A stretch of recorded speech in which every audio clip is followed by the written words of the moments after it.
Now, are you paying into a pension?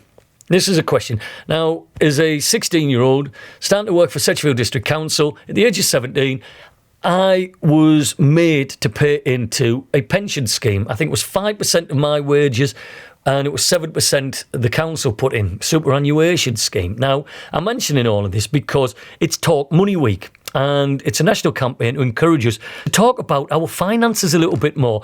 Now, I was speaking to Liza Pontone from Active Finance in Stockton, and she's a chartered financial planner, and says that in our region, listen to this, women's pension pots are on average 50% smaller than men's. Start. So what we're trying to do is encourage women to talk more about how much they're saving. Is it enough for retirement? Is it going to give them the lifestyle that they actually want? Is there a scheme that they can join at work?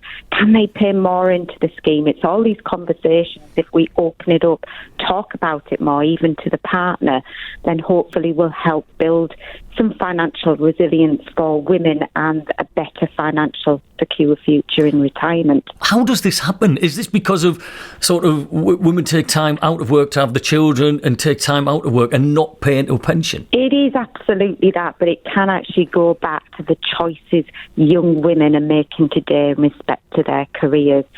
Sadly, the careers that women are moving into, and although I know there's huge improvements in the Tees Valley district on communicating more to the younger generation of women to look at different job choices, which ultimately can impact on their salaries. But sadly, it does start from the younger generation and the choices of the careers that they're making. Men under age 35 are having £217 more by way of contributions from their employer per year than a female, and that is purely because their earnings are more. But then, you're rightly so, it does progress to the caring roles. Women are taking time off work on maternity leave. They may choose not to go back to work or just part-time. 1 in 3 women in the 50s are taking care of the elderly, which ultimately impacts on their accumulation of the pension provision because they're either not working or part-time. But also women suffer the longevity trap as well. Statistically, we do live longer, and we are relying on partners' pensions provision.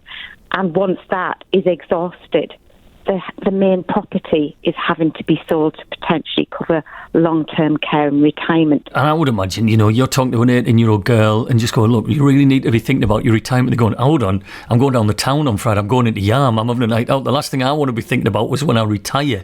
We need to have this conversation and say, look, the more you put away, the better you're going to be later down the line. Absolutely. And it's about understanding you want to continue this lifestyle in retirement. You're going to have to start funding for it and educating women on what is the need to do this. State pension, do they realise it's $8,767 a year, which is £168 a week. Could they live on that and have the lifestyle that they have now? You can't rely on the state.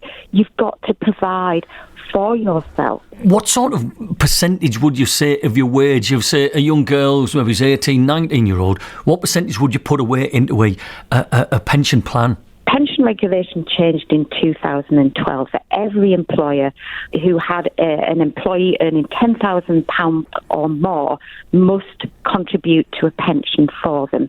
So the minimum contribution into this type of scheme now, which is called auto-enrolment, is 3% employer, 5% employee. Now, as a 19-year-old, if they're making those contributions at that level, then that, to me, is a significant start on something that they're not doing at all.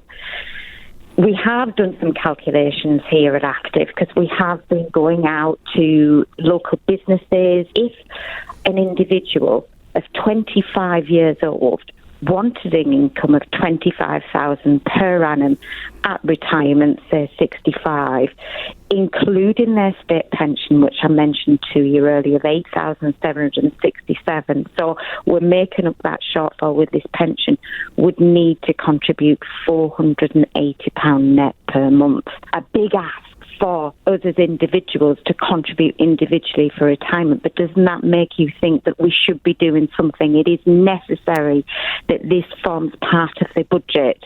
Maybe in the family budget, some of that proportion is directed towards a pension plan so that individually husband and wife have similar pots at retirement, and women can have an individual pot for themselves to financially be secure in retirement. And we move into a situation where, people are going to be bitterly disappointed to what they're going to be getting if we don't start to wake up a little bit. We are. Top Money Week and Top Pensions Week and the pension gender gap is referring to women, but individually both men and women should be looking at a pension as something starting early and to maintain that. Otherwise, you'd be extremely disappointed, and to be women in particular risk financial poverty in retirement. Do we really want that? It's a stark listen, isn't it? Absolute stark listen. It is 29 minutes to 6.